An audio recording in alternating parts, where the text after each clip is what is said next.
안녕하세요. 인생사연들 진행자입니다. 오늘도 채널에 방문해주셔서 감사합니다. 2026년 4월 4일 두 번째 사연 시작하도록 하겠습니다. 넌 남인데 너한테 왜 줘?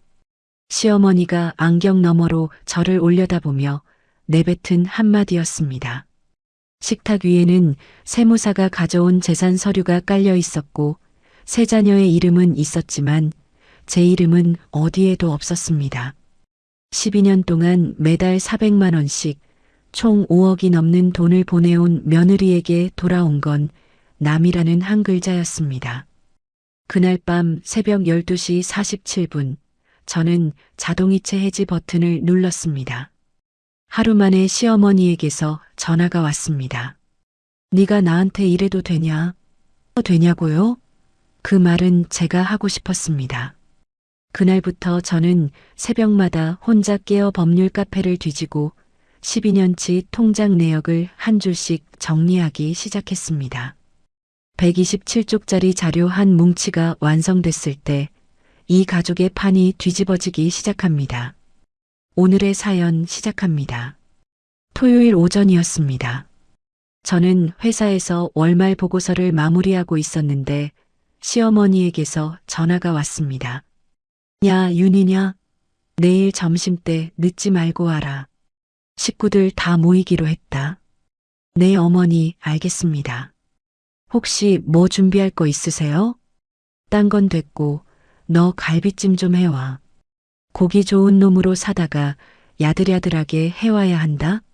시어머니는 그 말만 하고 뚝 끊었습니다. 저는 12년 동안 시댁에서 부르면 한 번도 빠진 적이 없었습니다. 퇴근하고 마트에 들러 갈비 2근을 샀습니다. 그날 밤 양념 배합을 3번이나 고쳤습니다. 시어머니 입맛에 맞추려고요. 일요일 오전 11시 시댁 아파트 현관문을 열고 들어서는데 거실에서 낯선 목소리가 들렸습니다. 부엌에 갈비찜 냄비를 내려놓고 거실 쪽으로 고개를 내밀었습니다. 시누이 재경, 시동생 재민, 남편 재호, 그리고 양복을 차려입은 낯선 중년 남자가 식탁에 둘러앉아 있었습니다. 식탁 위에는 부동산 서류, 세금 관련 서류가 깔끔하게 정렬되어 있었습니다. 제 자리는 어디에도 없었고 제 이름이 적힌 종이는 단 한 장도 보이지 않았습니다. 어머니, 다들 모여 계셨네요? 오늘 무슨 중요한 일 있으세요? 시어머니는 돋보기 안경 너머로 저를 힐끗 보더니 다시 서류로 눈을 돌렸습니다. 왔냐? 거기 냄비만 내려두고 얼른 부엌 들어가서 밥이나 차려라. 우린 지금 큰일 결정하는 중이니까 토달지 말고. 양복 차림의 남자는 세무사였습니다. 시어머니 재산을 자녀들에게 넘기기 위해 세금을 줄이는 방법을 설명하러 온 사람이었습니다. 저는 그제야 깨달았습니다. 이 자리는 명절도 제사도 아닌 재산을 나누는 자리였고 저는 처음부터 빠져 있었다는 것을요. 부엌으로 돌아왔지만 거실 대화가 반 칸막이 너머로 고스란히 들렸습니다. 재경아, 은평구 아파트는 내 명의로 돌려주마. 그리고 재민이 너는 장사 미천 필요하다니까 현금으로 7천만 원 줄게. 우리 큰아들 재호는 저기 마포에 있는 상가 가져가고. 다들 불만 없지? 세무사는 5년에 걸쳐서 나눠주면 세금을 줄일 수 있다고 설명했고 이미 시어머니와 여러 차례 의논이 끝난 상태라는 게 대화 흐름으로 분명했습니다. 저는 참다 못해 부엌에서 거실로 나갔습니다. 어머니, 말씀 중에 죄송한데요. 자식들 다 챙겨주시는 자리에 저는요? 저는 뭐 없나요? 시어머니는 서류를 넘기던 손을 멈추고 툭 내뱉었습니다. 야, 너는 남인데 너한테 뭘 주냐? 이건 우리 집안 핏줄들끼리 나누는 재산이야. 며느리가 어디 감히 여기 껴서 감나라 배나라 해? 거실의 공기가 멈췄습니다. 시누이 재경은 못 들은 척 고개를 숙여 서류만 빤히 들여다봤습니다. 시동생 재미는 딴청을 피우며 핸드폰만 만지작거렸습니다. 남편 재호는 제 눈을 피하며 창밖만 멍하니 바라봤습니다.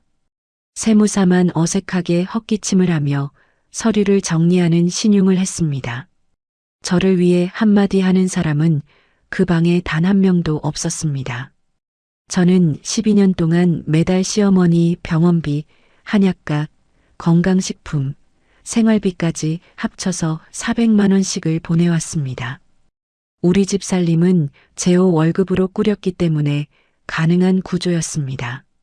명절마다 200만 원이 넘는 경조사비도 냈습니다. 3년 전 시어머니 무릎 수술 때는 한 달간 회사를 쉬면서 간병까지 했습니다. 그 모든 걸 한 사람이 남이라는 소리를 듣는 자리에서 세무사는 세 자녀에게만 서명을 받았습니다.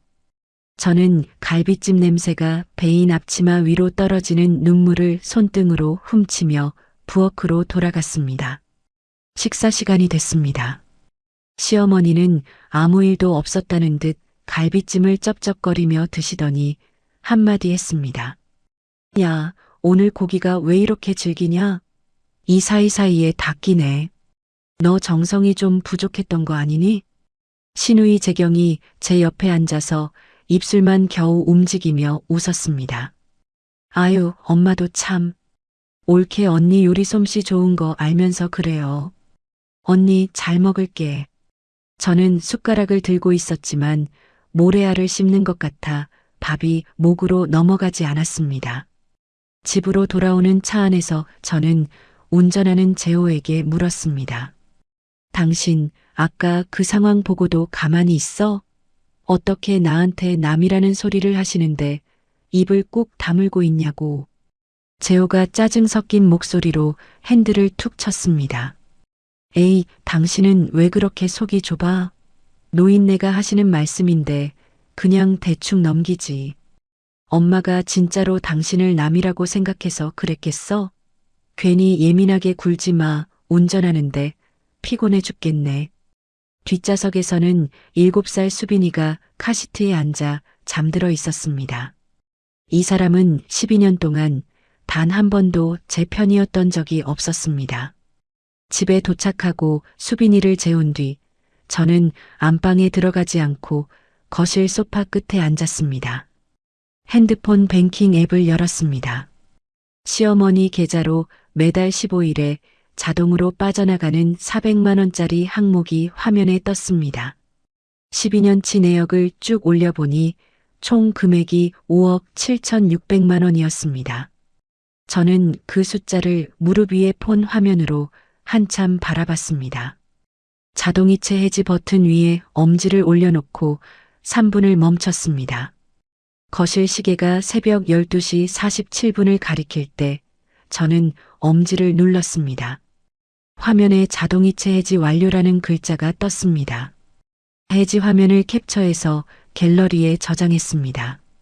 다음 날 월요일 아침 7시 수빈이 유치원 가방을 챙기면서 재호에게 말했습니다. 당신 어머니 병원비랑 생활비 보내던 자동이체 어젯밤에 내가 다 끊었어. 재호가 넥타이를 매다 말고 눈을 부릅떴습니다. 뭐? 그걸 왜 내 맘대로 해? 우리 엄마 그 돈 없으면 당장 어떻게 하라고. 왜 이래? 12년 동안 내 월급으로 내 맘대로 돈 보낸 건 입싹 닦더니 이제 와서 내 돈 내 맘대로 안 보내겠다는데 뭐가 문제야? 어머니 말씀대로 난 남이잖아. 남인데 내가 왜 그 큰 돈을 매달 갖다 바쳐야 하니? 재호는 얼굴이 불그락푸르락해서는 아무 말도 못하고 씩씩거리며 현관문을 나섰습니다. 저는 재호가 시어머니에게 이 사실을 전할 거라는 걸 알고 있었습니다. 출근길 지하철 안에서 오전 10시쯤 재호에게서 카톡이 왔습니다. 엄마한테 말했다. 집안 뒤집어지고 난리 났어. 각오해라. 30분 뒤 시어머니에게서 전화가 왔습니다. 수신 화면에 시어머니 세 글자를 5초간 바라보다가 받았습니다. 이 독한 거사. 내가 감히 나한테 이럴 수가 있어? 은혜도 모르는 짐승만도 못한 년. 당장 다시 입금 안 해놔? 내 돈 내놔. 옆 좌석 승객이 깜짝 놀라 쳐다볼 만큼 수화기 너머로 비명에 가까운 소리가 터져 나왔습니다. 저는 지하철에서 내려 역 구석으로 천천히 걸어갔습니다. 어머니, 저 지금 일하는 중이라 바쁩니다. 드릴 말씀 없으니 나중에 얘기하시죠. 저는 시어머니의 악을 쓰는 소리를 뒤로하고 전화를 먼저 툭 끊었습니다. 손가락 끝이 차갑게 식었지만 가슴 한구석이 뻥 뚫린 듯 이상하게 후회는 없었습니다. 시어머니 전화를 끊은 그날부터 카카오톡 알림이 쉴 새 없이 울렸습니다. 시누이 재경이 박씨 가족방에 긴 글을 올린 게 시작이었습니다. 올케가 어머니 병원비를 끊었습니다. 아프신 시어머니한테 이게 사람이 할 짓입니까? 시댁 이모, 고모, 삼촌, 사촌 형수까지 30명이 넘는 사람들이 있는 단톡방이 순식간에 들끓었습니다. 세상에 이런 며느리가 있냐? 재호가 불쌍하다. 말순이 언니가 얼마나 속상하겠어. 제가 12년간 낸 5억이 넘는 돈에 대해서는 단 한 사람도 입을 열지 않았습니다. 화요일 점심시간에 회사 화장실 칸에 들어가 단톡방을 처음부터 끝까지 읽었습니다. 시댁 고모가 올린 글이 눈에 박혔습니다. 가족한테 돈으로 보복하는 며느리는 처음 본다. 사촌 형수도 한 줄 보탰습니다. 전에도 시어머니한테 말을 함부로 하더라. 답장을 치다가 지우기를 4번이나 반복했습니다. 결국 아무것도 보내지 못했습니다. 이 단톡방에서는 이미 시어머니가 피해자고 저는 가해자였습니다.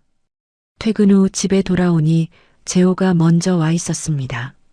식탁에 앉아 빈 맥주캔 옆에 또 하나를 따고 있던 재호가 제 얼굴을 보자마자 입을 열었습니다. 엄마가 오늘 혈압이 올라서 동네 병원 다녀오셨대. 내가 스트레스를 줘서 그렇다는데 병원비 다시 넣어. 이게 뭐 그리 대단한 일이라고. 저는 재호 맞은편 의자를 끌어당겨 앉았습니다. 12년 동안 내가 시댁에 총 얼마를 썼는지 알아? 재호가 고개를 저었습니다. 5억이 넘어. 재호가 맥주캔을 내려놓았습니다. 그건 네가 알아서 한 거 아니야? 누가 시켰어? 저는 재호의 눈을 똑바로 봤습니다. 결혼하고 석 달째 되던 날이 떠올랐습니다. 시어머니가 이 식탁에서 저를 앉혀놓고 말했습니다. 병원비는 맏며느리가 해야지. 그날 재호도 분명히 그 자리에 있었습니다. 당신도 그 자리에 있었잖아. 어머니가 병원비는 맏며느리가 해야 한다고 했을 때 재호가 시선을 피했습니다. 내가 좀 참아. 엄마가 아프신 분이잖아. 더 이상 말해봤자 소용이 없었습니다. 저는 안방 대신 수빈이 방의 빈 침대에 누웠습니다. 옆방에서 재호가 시어머니에게 전화하는 소리가 들렸습니다. 제가 잘 얘기해 볼게요, 어머니. 저는 알고 있었습니다. 잘 얘기해 본다는 건 제 편을 든다는 뜻이 아니라 저를 설득해서 다시 돈을 넣게 만들겠다는 뜻이라는 거요. 그 주 토요일 오전 현관 초인종이 울렸습니다. 문을 열자 시누이 재경이 서 있었습니다. 수빈이가 거실에서 애니메이션을 보고 있어서 재경을 베란다로 데리고 나갔습니다. 재경이 접이식 의자에 앉자마자 말을 꺼냈습니다. 올케, 솔직히 말할게. 어머니 재산은 피부치한테 가는 게 맞지 않아? 서운한 건 이해하는데 그거랑 병원비는 별개잖아.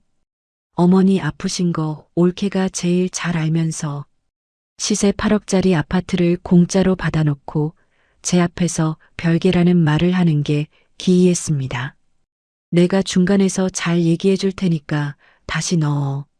저는 베란다 난간을 잡고 서서 재경을 올려다봤습니다. 언니, 나도 솔직히 말할게.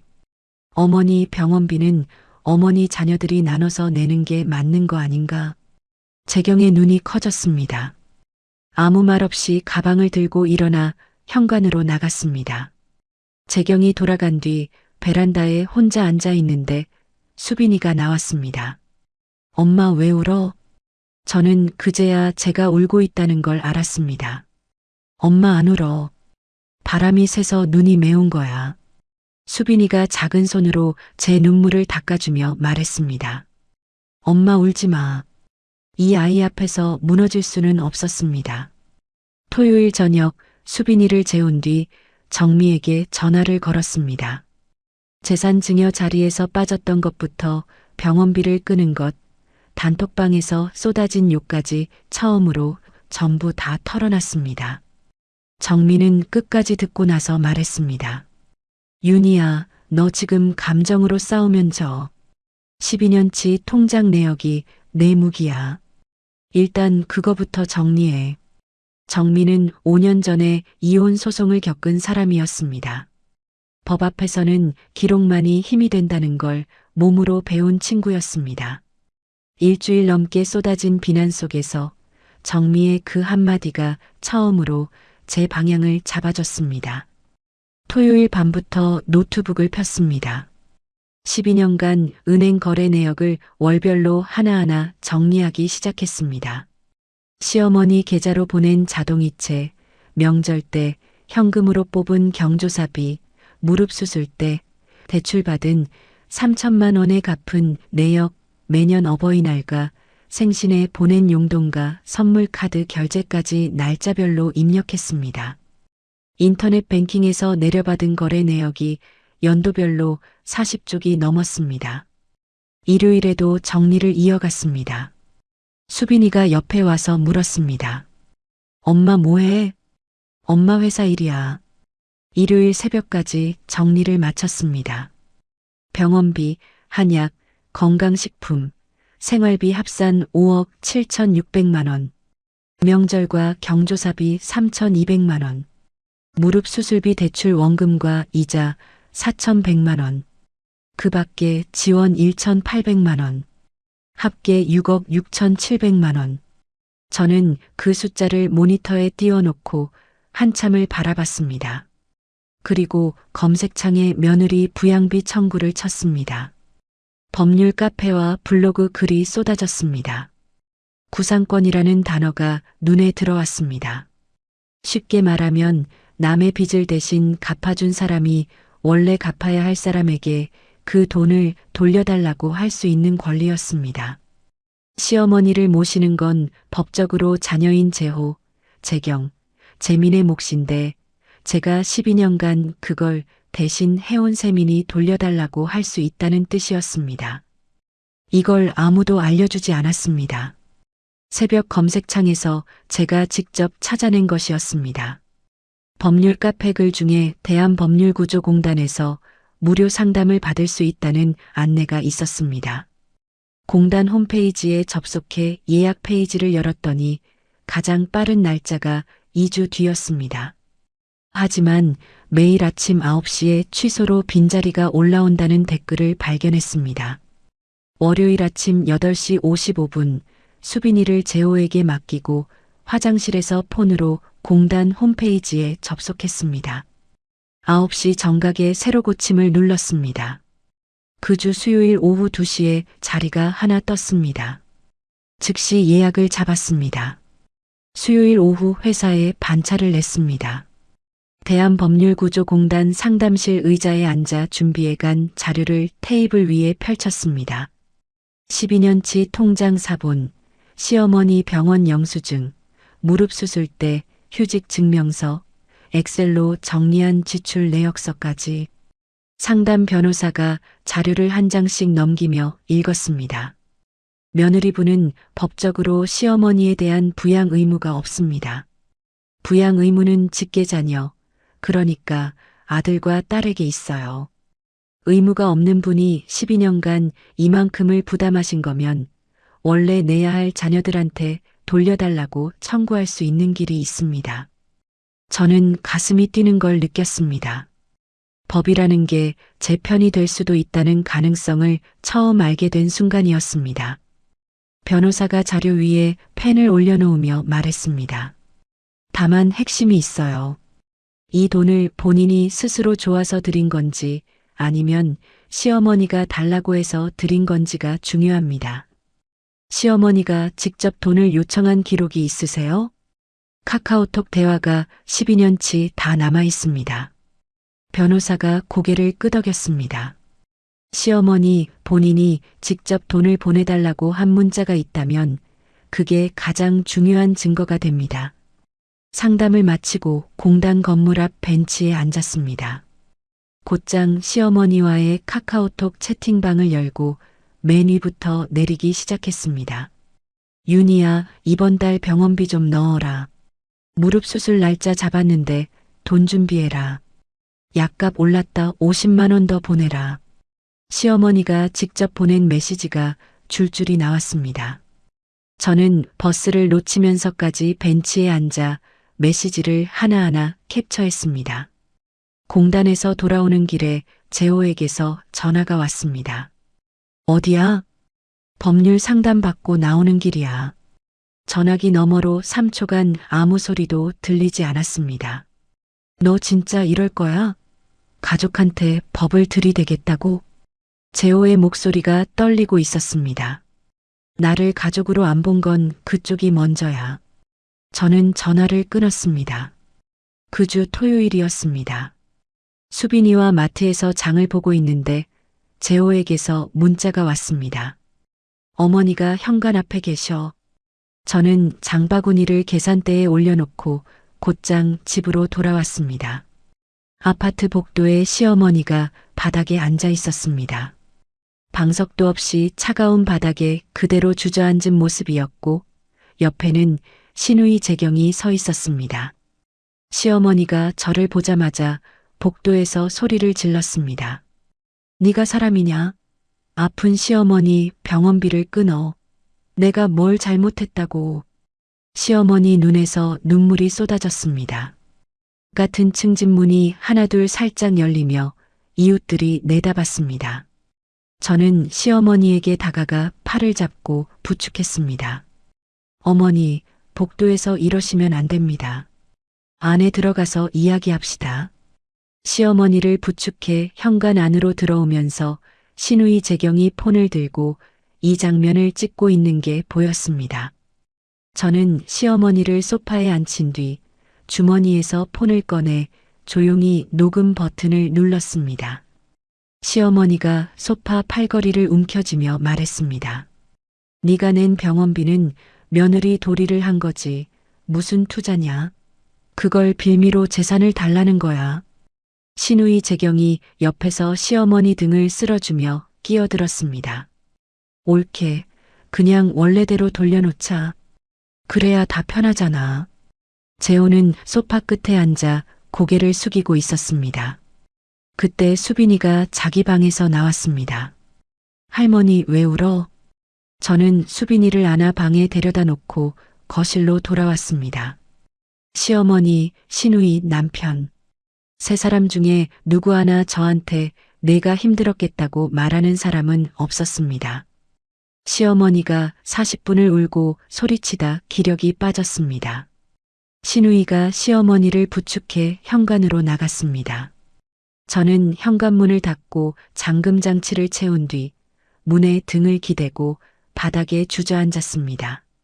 재호가 소파에 그대로 앉은 채 한참 뒤에야 말했습니다. 윤희야, 이러다 진짜 가족이 다 깨진다. 이미 깨져 있었어. 당신만 모른 거야. 그날 밤 수빈이가 잠든 뒤 녹음 파일을 클라우드에 올려 백업했습니다. 신우이가 찍은 영상이 단톡방이나 인터넷에 올라갈 수 있다는 생각에 그동안 정리한 자료 전부를 USB에도 따로 복사해뒀습니다. 그 주 내내 퇴근 후와 수빈이가 잠든 밤 시간을 이용해서 시어머니와 주고받은 카카오톡 12년치 대화를 연도별로 정리했습니다. 시어머니가 직접 돈을 보내달라고 한 메시지만 출연행이 67건이었습니다.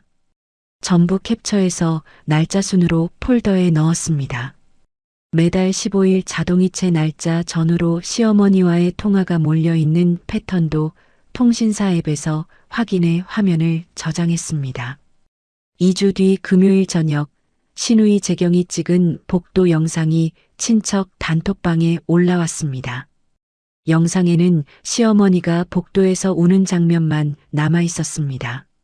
제가 시어머니를 부축해 안으로 모시는 부분은 통째로 잘려 있었습니다. 영상 밑에 글이 붙어 있었습니다.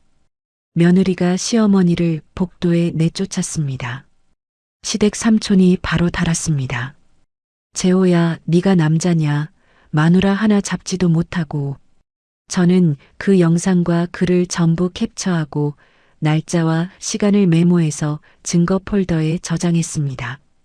이 영상이 잘려나간 거라는 걸 증명할 수 있는 원본 녹음 파일이 클라우드에 있었습니다.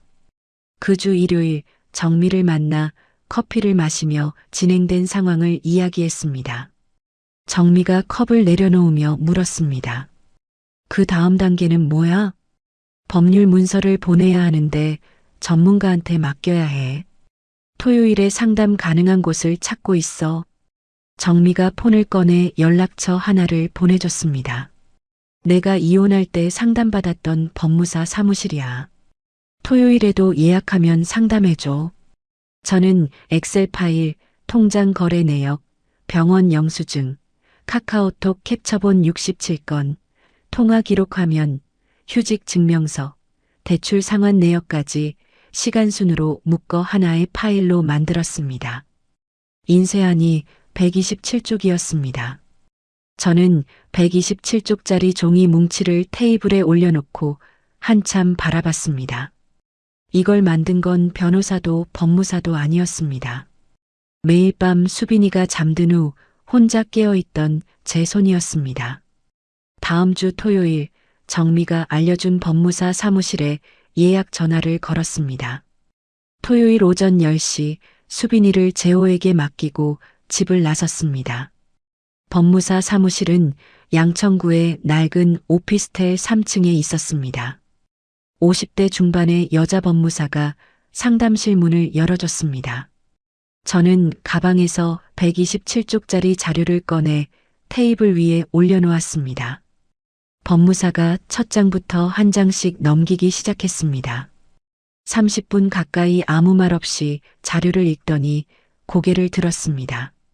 이 정도 자료를 당사자가 직접 정리해서 가져온 경우는 처음 봅니다. 법무사가 카카오톡 캡처본 묶음을 집어들며 말했습니다.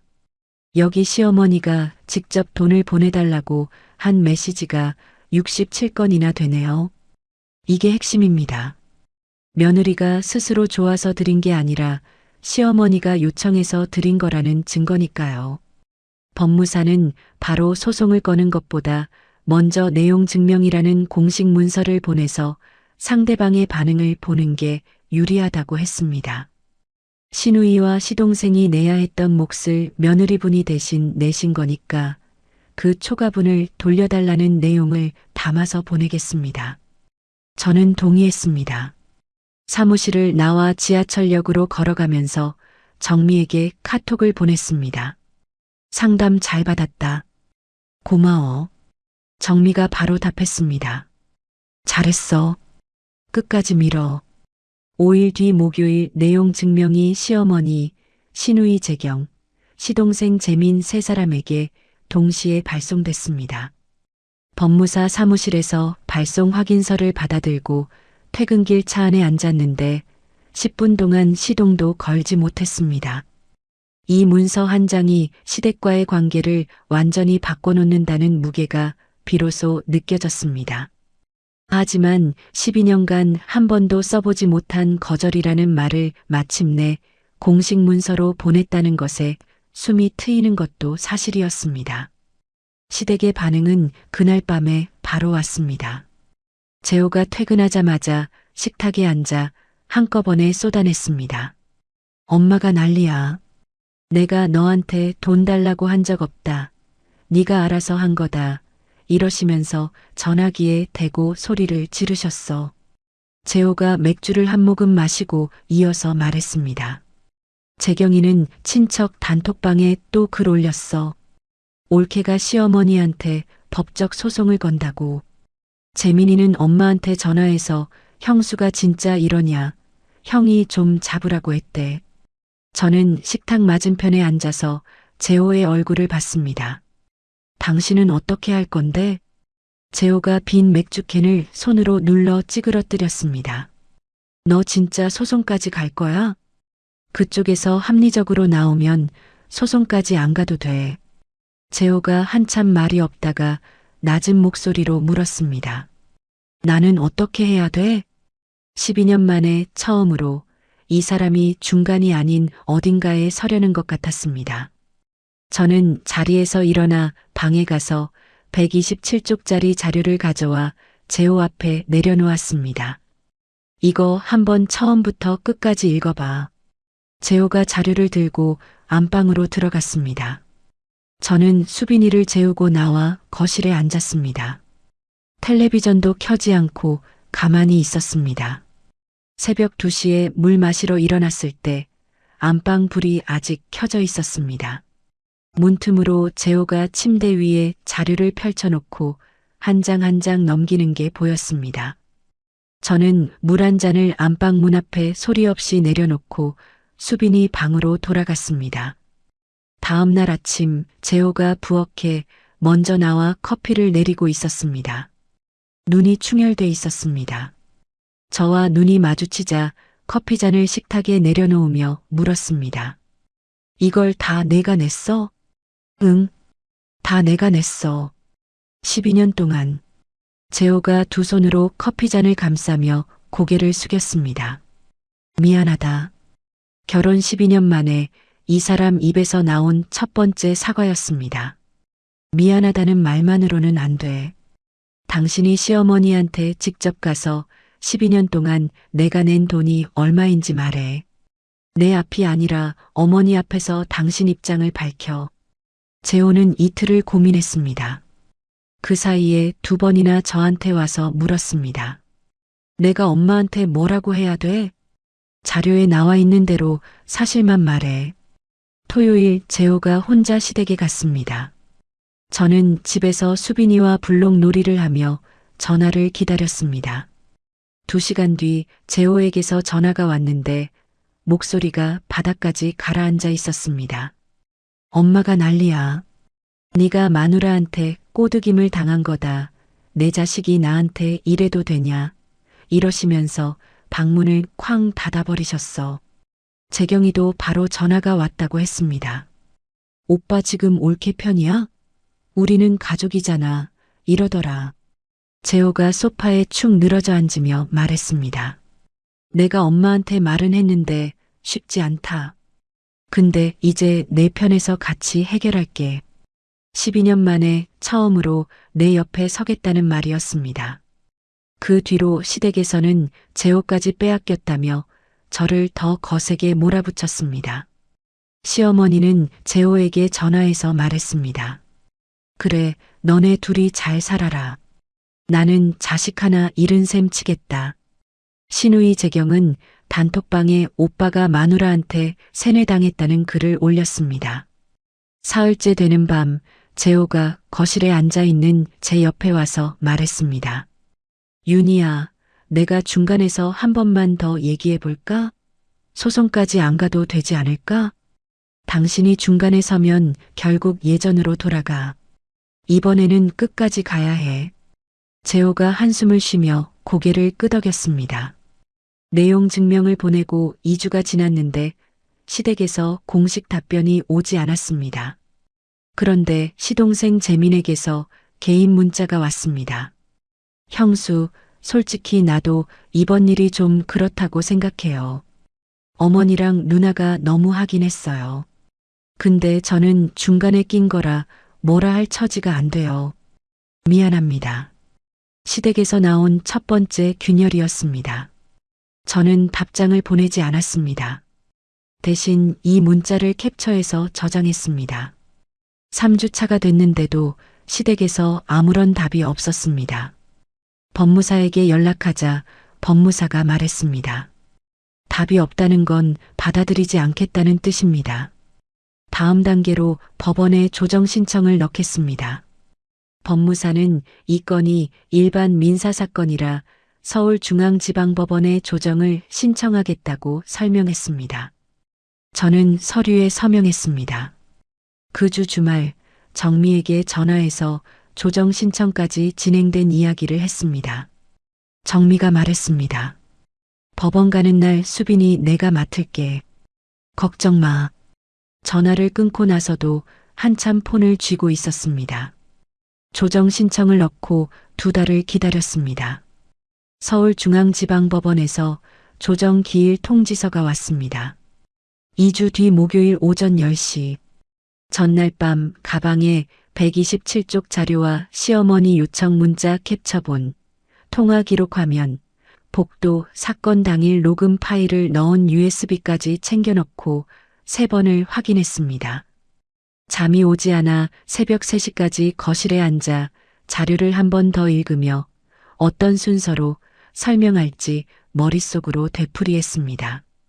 목요일 아침 옷장에서 남색 재킷을 꺼내 입었습니다. 재호도 넥타이를 메고 나왔습니다. 수빈이를 정미에게 맡기고 법원으로 향했습니다. 1층 로비에서 재호가 물었습니다. 떨려? 아니, 12년 동안 기록해온 것들이 있으니까. 조정실 문을 열고 들어갔습니다. 맞은편에 시어머니, 신우이 재경, 시댁 측 변호사가 앉아 있었습니다. 시어머니는 평소에 쓰지 않던 지팡이를 짚고 들어와 있었습니다. 시동생 재미는 오지 않았습니다. 조정위원이 양쪽이 낸 서류를 검토하기 시작했습니다. 제가 제출한 12년간 지출 내역을 먼저 확인했습니다. 시어머니가 보낸 요청 문자 67건, 매달 자동이체 내역, 수술비 대출 기록, 통화가 몰린 패턴까지 하나하나 대조한 뒤 시댁 측 변호사를 받습니다. 자녀분들이 부양비를 분담한 내역이 있습니까? 시댁 측 변호사가 서류를 뒤적였습니다. 한참을 찾더니 대답했습니다. 없습니다. 조정실이 조용해졌습니다. 시댁 측 변호사가 반박을 꺼냈습니다. 며느리가 스스로 좋아서 드린 것이므로 돌려받을 수 없습니다. 조정위원이 제가 제출한 카카오톡 캡처본 묶음을 들어 올렸습니다. 여기 시어머니 본인이 직접 돈을 보내달라고 한 기록이 67건 있습니다. 스스로 좋아서 드린 거라고 보기는 어렵습니다. 시어머니가 고개를 숙였습니다. 입을 한 번도 열지 못했습니다. 신우이 재경의 얼굴이 딱딱하게 굳었습니다. 조정위원이 조정안을 설명하기 시작했습니다. 12년간 며느리분이 부담한 총액이 6억 6,700만 원입니다. 시어머니의 부양은 세 자녀가 똑같이 나눠야 하는 것이므로 1인당 2억 2천만 원 정도가 적정한 몫입니다. 시누이분과 시동생분은 한 푼도 내지 않으셨으니 현실적으로 갚을 수 있는 능력과 증여받은 재산 규모를 고려해서 시누이분은 2억 4천만 원, 시동생분은 1억 2천만 원을 며느리분에게 나눠서 갚는 것이 바람직합니다. 앞으로 시어머니 병원비는 세 자녀가 똑같이 나눠서 부담하시고요. 시댁 측에서 30분간 따로 의논하는 시간을 가졌습니다. 저는 재호 옆에 앉아 정면을 바라보며 기다렸습니다. 재호가 제 손등을 손가락으로 가볍게 툭 건드렸습니다. 저는 고개만 살짝 끄덕였습니다. 30분 뒤 시댁 측이 조정안을 받아들였습니다. 신우이 재경이 서류에 서명하는데 손이 떨리고 있었습니다. 시동생 재미는 전화로 동의 의사를 전했습니다. 저는 조정 성립 조서에 펜을 대고 이름을 적었습니다. 펜을 쥔 손이 의외로 차분했습니다. 법원 건물을 나섰습니다. 계단을 내려오는데 재호가 먼저 제 손을 잡았습니다. 고생했다. 저는 재호의 손을 잠시 꽉 쥐었다가 놓았습니다. 그 주 토요일 오랜만에 법률 서류도 연차도 없는 하루였습니다. 재호와 수빈이 셋이서 근교 카페에 갔습니다. 수빈이는 딸기 케이크를 시켰고 재호와 저는 커피를 마셨습니다. 우리 이렇게 셋이 나온 게 몇 년 만이야? 재호가 컵을 내려놓으며 말했습니다. 앞으로는 매달 한 번씩 이러자. 수빈이가 딸기 크림을 코에 묻히고 웃었습니다. 12년간의 싸움 끝에 도착한 작은 쉼터 같은 오후였습니다. 돌아오는 차 안에서 수빈이가 뒷좌석에서 잠들었습니다. 저는 창밖을 보며 가로등 불빛을 세고 있었습니다. 하지만 조정이 끝났다고 해서 모든 게 해결된 건 아니었습니다. 시어머니와 시누이는 여전히 저한테 연락을 하지 않았습니다. 시어머니는 재호한테만 가끔 전화했는데 통화할 때마다 제 이름은 한 번도 꺼내지 않았습니다.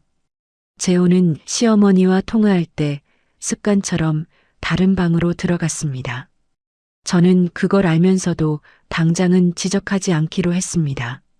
시댁 고모가 재호에게 전화해서 말했다고 합니다. 내 마누라가 시어머니한테 소송 건 며느리로 소문났다. 시누이 재경에게서는 더 날카로운 기운이 느껴졌습니다.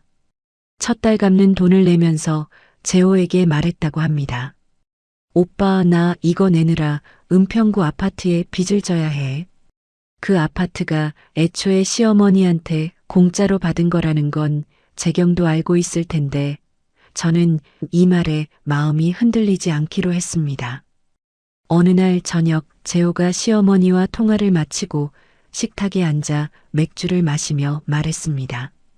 엄마가 요즘 혼자 병원 다니신대. 무릎이 아프셔서 택시 타고 다니신다더라. 말투 끝에 저를 향한 은근한 무언가가 묻어 있었습니다. 그날 밤 수빈이가 잠든 뒤 거실에 앉아 조정조서 사본을 다시 꺼내 읽었습니다. 시어머니 건강, 시누이와의 관계, 재호가 다시 흔들릴 가능성. 세 가지가 아직 남아 있었습니다. 며칠 뒤 재호가 퇴근하자마자 저한테 말했습니다. 엄마 담당 내과 선생님한테서 전화 왔대. 어머니가 2달째 병원에 안 오셨다고. 혈압약이랑 당뇨약을 꾸준히 안 드시면 위험하다고 하시더라. 병원비를 세 자녀가 나누기로 했지만 실제로 누가 시어머니를 병원에 모시고 가는지 약을 챙겨드리는지는 아무도 신경 쓰지 않고 있었던 것입니다. 조정이 끝나고 2달이 지난 수요일 오후였습니다. 회사에서 분기 영업 회의를 하고 있는데 재호에게서 전화가 3번 연속으로 왔습니다. 회의실 밖으로 나와 급히 전화를 걸었습니다. 어머니가 쓰러지셨어. 뇌경색이래. 지금 응급실이야. 재호의 목소리가 떨리고 있었습니다. 저는 핸드백을 집어들고 회사를 나서며 택시를 잡았습니다. 택시 안에서 며칠 전 재호가 한 말이 머릿속을 맴돌았습니다. 시어머니가 2달째 병원에 가지 않았다는 담당 의사의 전화. 혈압약과 당뇨약을 안 드시면 위험하다는 경고. 병원비를 세 자녀가 나누기로 했지만 정작 누가 시어머니를 병원에 모시고 가는지는 아무도 챙기지 않았습니다. 그게 이렇게 돌아온 것이었습니다. 병원 응급실에 도착하니 재호가 수술 대기실 의자에 앉아 두 손으로 얼굴을 감싸고 있었습니다. 시누이 재경은 복도에서 전화를 붙잡고 친척들에게 상황을 알리고 있었습니다. 시동생 재미는 부산 출장 중이라 기차를 타고 올라오는 길이었습니다. 의사가 나와서 설명했습니다. 뇌에 있는 혈관이 막혀서 오른쪽 팔다리가 마비될 수 있습니다. 평소 드시던 혈압약과 당뇨약을 오래 안 드신 게 원인입니다. 지금 바로 막힌 혈관을 뚫는 시술을 해야 합니다. 재호가 수술 동의서에 서명하러 불려갔습니다. 대기실에 저와 시누이 재경 둘만 남았습니다. 2시간 넘게 같은 의자에 나란히 앉아 있었습니다. 재경이 한참 만에 입을 열었습니다. 옳게 커피 마실래? 저는 고개를 끄덕였습니다. 재경이 복도 끝 자판기에서 커피 2잔을 뽑아 하나를 내밀었습니다. 조정합의 이후 2달 동안 한마디도 나누지 않았던 사이에서 종이컵 하나가 처음으로 오갔습니다. 시술이 4시간 만에 끝났습니다. 의사가 다시 나왔습니다. 생명에는 지장 없습니다. 다만 오른쪽 팔다리에 마비가 남아서 재활 치료가 필요합니다. 최소 6개월은 재활병원에 입원하셔야 하고 한 달에 300만 원 넘게 드실 겁니다. 시동생 재민이 병원에 도착한 건 의사 설명이 끝난 직후였습니다. 재민이 숨을 헐떡이며 복도로 뛰어왔습니다. 어머니 괜찮으세요? 재호가 고개를 끄덕이며 상황을 설명했습니다. 시어머니 병실 앞 복도에서 재호, 재경, 재민이 모였습니다. 재경이 먼저 말을 꺼냈습니다. 나는 조정 합의금 갚느라 여유가 없어. 재민이 뒤통수를 긁으며 말했습니다. 나도 프리랜서라 수입이 들쑥날쑥이야. 재민이 잠시 뜸을 들이더니 저를 봤습니다. 형수가 가장 여유가 있으니까. 12년 전이 눈앞에 겹쳤습니다. 처음 병원비를 내기 시작했던 그때와 똑같은 말이었습니다. 아니, 나는 안 해. 재경이 눈을 치켜떴습니다. 이런 상황에서도 돈 타령이야? 재민은 말없이 고개를 돌렸습니다. 재호가 제 팔을 잡고 복도 끝 비상구 앞으로 갔습니다. 윤희야, 우리 엄마가 쓰러진 건 사실이잖아. 지금은 좀 도와줄 수 없어? 저는 재호의 눈을 봤습니다. 도와주는 건 할 수 있어. 하지만 예전처럼 내가 전부 떠안는 건 절대 안 돼. 세 자녀가 똑같이 나누고 그 안에서 내가 당신 몫을 같이 부담하는 것까지가 내 선이야. 재활병원비는 결국 세 자녀가 똑같이 나누는 것으로 정리됐습니다. 하지만 진짜 문제는 돈이 아니라 간병이었습니다. 시누이 재경은 일주일에 2번 오후 2시간씩만 왔습니다. 시동생 재민은 프리랜서 일정이 불규칙해서 한 달에 2~3번 얼굴을 비추는 게 전부였습니다. 재호는 퇴근 후 매일 병원에 갔지만 저녁 7시에서 9시까지 2시간이 한계였습니다. 낮 시간 대부분 시어머니는 혼자 병실에 누워 있었습니다. 저는 간병하는 사람을 따로 고용하자고 했습니다. 시어머니가 재호한테 말했다고 합니다. 남이 내 몸에 손 떼는 건 싫다. 가족이 해야지. 재경도 전화로 한마디 했습니다. 간병인 비용까지 나누면 나는 진짜 파산이야. 시어머니 입원 3주차 되던 밤이었습니다. 재호가 병원에 갔다가 밤 11시에 집에 돌아왔습니다. 현관문을 열고 들어오더니 식탁에 앉아 울기 시작했습니다. 엄마가 오늘 재활 운동하다가 넘어져서 이마를 찧었대. 옆에 아무도 없었어. 간호사가 발견했을 때 바닥에 혼자 누워 있었대. 저는 재호의 맞은편에 앉아서 우는 얼굴을 바라봤습니다. 이건 더 이상 제 개인의 원망으로 내버려둘 수 있는 문제가 아니었습니다. 그날 밤 수빈이 방에 누워 천장을 봤습니다. 문제는 도울 것인가 말 것인가가 아니었습니다. 어떤 조건으로 도울 것인가였습니다. 12년 전처럼 무조건 뛰어드는 건 저를 부수는 일이었습니다. 하지만 바닥에 혼자 누워있던 노인과 매일 밤 울고 들어오는 남편을 모른 척하면 제가 지키려는 이 가정이 무너지는 것이었습니다. 새벽 2시에 메모장을 열고 조건을 적기 시작했습니다. 다음 날 아침 식탁에서 재호에게 말했습니다. 내가 낮 시간 간병 일정을 짜고 전문 간병인을 구할게. 대신 비용은 반드시 세 자녀가 똑같이 나눠야 해. 재경 언니랑 재민이도 최소 일주일에 한 번은 직접 병원에 와야 하고 이 조건 중에 하나라도 안 지켜지면 나는 그날로 손 뗄 거야. 재호가 밤새 운 탓에 부은 눈으로 고개를 끄덕였습니다. 저는 이 조건을 카카오톡이 아닌 문자 메시지로 시누이와 시동생에게 동시에 보냈습니다.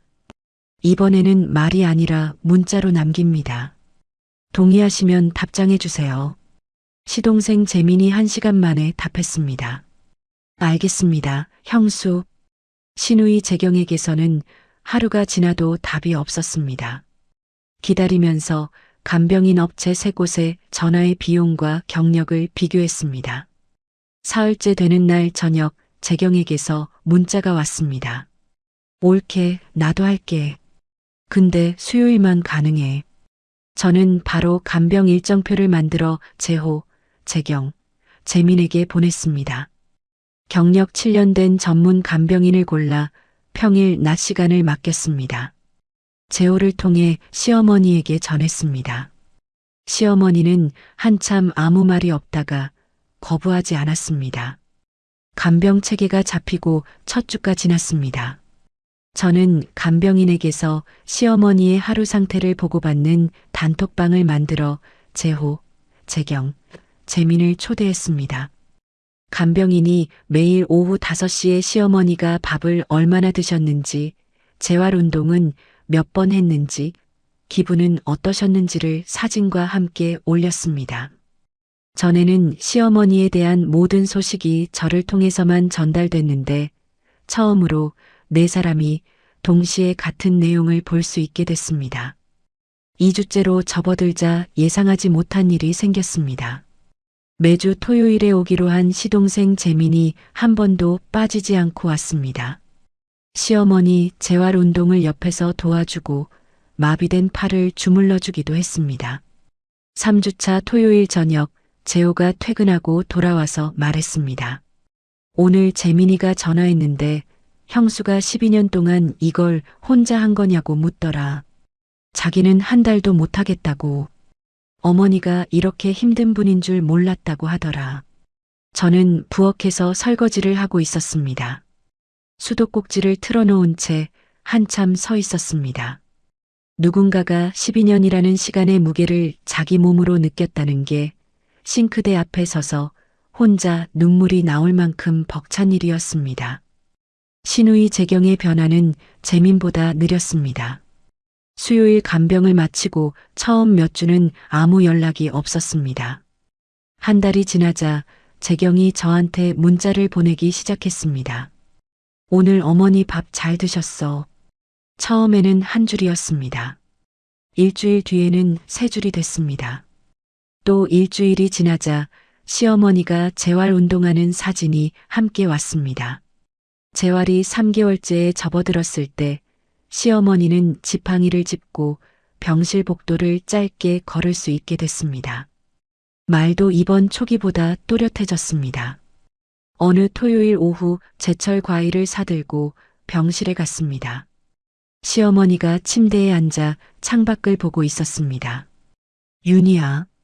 시어머니가 제 이름을 불렀습니다. 네, 어머니. 시어머니가 한참 동안 아무 말이 없었습니다. 창밖에서 들어오는 오후 햇살이 시어머니 무릎 위에 내려앉아 있었습니다. 고생했다. 미안하다는 말은 아니었습니다. 재산을 나눌 때 저를 뺀 것에 대한 사과도 아니었습니다. 하지만 12년 동안 단 한 번도 하지 않았던 말이었습니다. 어머니, 건강하셔야 해요. 저는 그 말만 하고 비닐봉지에서 사과를 꺼내 깎기 시작했습니다. 칼을 쥔 손이 떨렸습니다. 시어머니가 그걸 받는지 안 받는지는 모르겠습니다.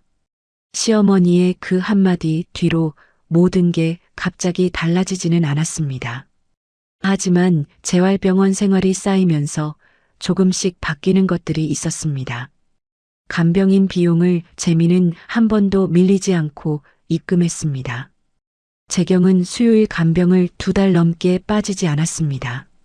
재호는 매일 저녁 병원에 다녀온 뒤 시어머니 상태를 다른 방에 숨어서가 아니라 식탁에 앉아서 저한테 이야기하게 됐습니다. 재활 4개월 차에 담당 의사가 말했습니다. 회복이 잘 되고 있습니다. 5개월 차에 다시 검사해보고 상태가 좋으면 퇴원을 검토할 수 있습니다. 저는 퇴원 뒤 시어머니 생활을 미리 준비해야 한다는 생각에 재호와 의논을 시작했습니다. 시어머니 혼자 사는 건 넘어질 위험이 있어서 의사가 반대했습니다. 저는 3가지 방법을 재호에게 말했습니다. 첫째, 3자녀가 돌아가면서 한 달씩 어머니 집에서 같이 사는 거야. 둘째, 어머니가 자녀 중 한 명 집으로 이사하는 거고. 셋째, 어머니 집에 낮 시간에 돌봐주는 서비스를 연결하는 거야. 재호가 첫 번째가 가장 현실적이라고 했습니다. 재미는 바로 동의했고 재경은 하루 생각한 뒤에 받아들였습니다. 12년간 저 혼자 짊어졌던 시어머니 돌봄이 처음으로 세 사람에게 나눠졌습니다. 퇴원을 2주 앞둔 어느 저녁이었습니다. 수빈이가 식탁에서 색연필로 그림을 그리고 있었습니다.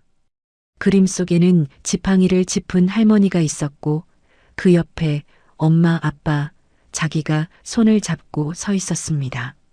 수빈아, 이거 누구야? 수빈이가 색연필을 내려놓으며 대답했습니다. 우리 가족이야. 할머니도. 저는 그 그림을 냉장고에 붙였습니다. 저녁에 재호한테 수빈이 그림 이야기를 했더니 재호가 냉장고 앞에 한참 서서 그림을 바라봤습니다. 우리 잘하자. 퇴원 일주일 전 첫 달 돌봄을 맡은 재호를 위해 시어머니 집 안전점검 목록을 만들었습니다. 욕실에 미끄럼 방지 깔개, 복도에 손잡이, 문턱 없애기, 냉장고에 응급 연락처 붙이기. 재호가 주말에 시어머니 집에 가서 하나하나 확인하고 설치까지 마쳤습니다. 퇴원 전날 병실 짐을 정리하러 갔더니 재경이 먼저 와 있었습니다. 시어머니 옷을 가방에 넣으면서 재경이 말했습니다. 올케, 다음 달은 내 차례인데 어머니 약 먹는 시간 좀 정리해서 보내줄 수 있어? 전에는 당연하다는 듯이 요구했을 말을 이번에는 물어보는 형식으로 건넸습니다. 그럼 정리해서 보내줄게. 퇴원 당일이었습니다.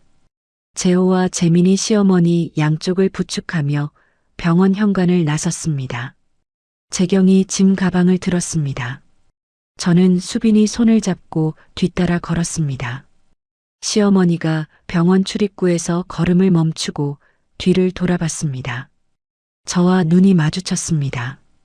시어머니가 고개를 작게 한번 끄덕였습니다. 저도 끄덕였습니다. 주차장으로 걸어가는데 수빈이가 물었습니다. 엄마, 할머니 이제 다 나은 거야? 다 나은 건 아닌데 할머니 옆에 사람들이 있으니까 괜찮을 거야. 정미에게 카톡을 보냈습니다. 시어머니 오늘 퇴원했어. 정미가 바로 답했습니다. 고생했어. 이번 주말에 밥 먹자. 시어머니 퇴원 후 첫 번째 명절인 추석이 왔습니다. 저는 12년 만에 처음으로 갈비찜을 준비하지 않았습니다. 시댁 부엌에서 재경이 잡채와 나물을 만들고 재민이가 전을 부치고 재호가 갈비탕을 끓였습니다. 저는 거실 소파에 앉아서 부엌에서 나는 소리를 듣고 있었습니다. 재민이가 전을 태웠습니다. 야, 뒤집어야지. 까맣잖아. 재경이 뒤에서 소리를 질렀습니다. 누나, 내가 처음인데 좀 봐줘. 재민이가 뒤집개를 들고 억울한 소리를 했습니다. 시어머니가 소파 옆에 지팡이를 세워두고 제 옆에 앉았습니다. 부엌에서 옥신각신하는 소리를 듣더니 혀를 찼습니다. 남자가 부엌에 서면 세상이 달라진 거야. 투덜거리는 말투였지만 입꼬리가 살짝 올라가 있었습니다.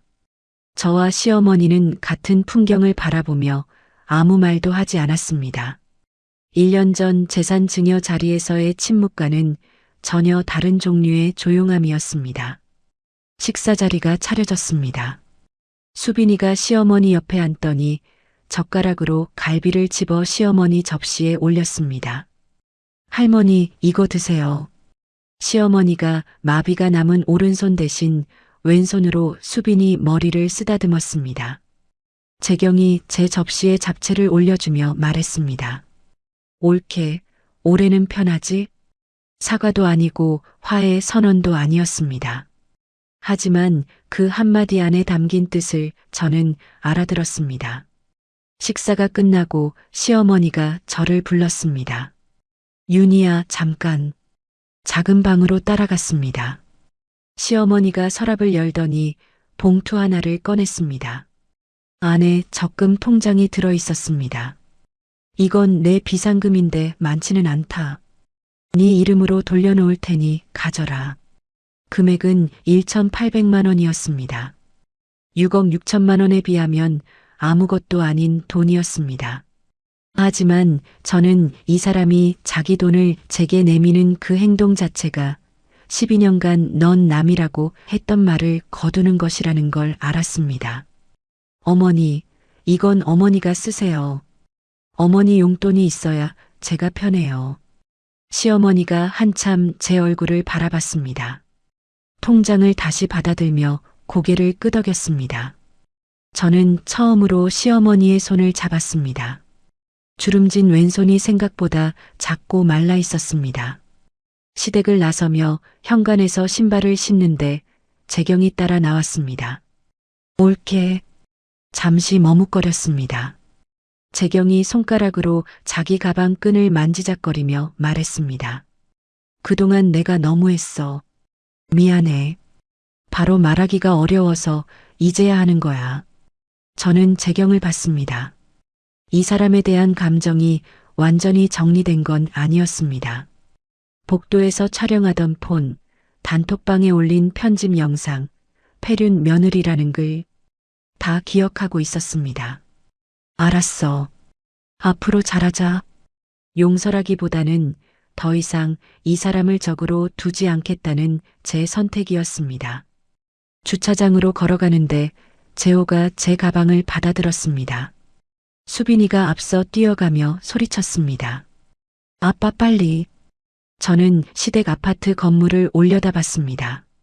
12년 전 이 건물에 처음 왔을 때가 떠올랐습니다. 그때 저는 이 가족에게 인정받으려고 뭐든 다 주겠다고 마음먹었던 29살이었습니다. 지금 저는 줄 수 있는 것과 줄 수 없는 것의 경계를 아는 41살이었습니다. 차에 타고 돌아오는 길이었습니다. 수빈이가 뒷좌석에서 잠들었습니다. 재호가 운전대를 잡은 채 말했습니다. 윤희야, 나는 당신이 병원비 끊던 그날이 제일 무서웠어. 나도 무서웠어.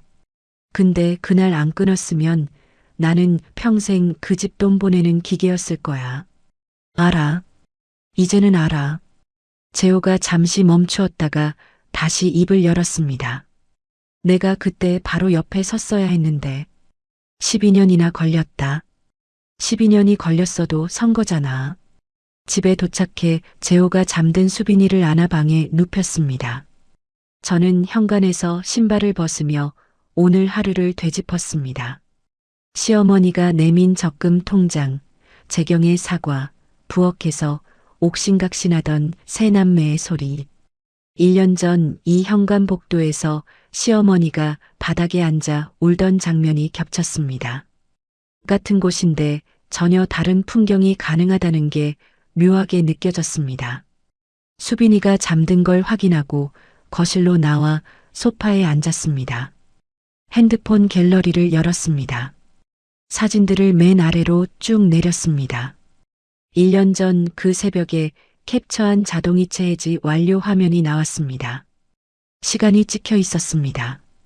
새벽 12시 47분. 그 밤이 손끝까지 생생하게 떠올랐습니다.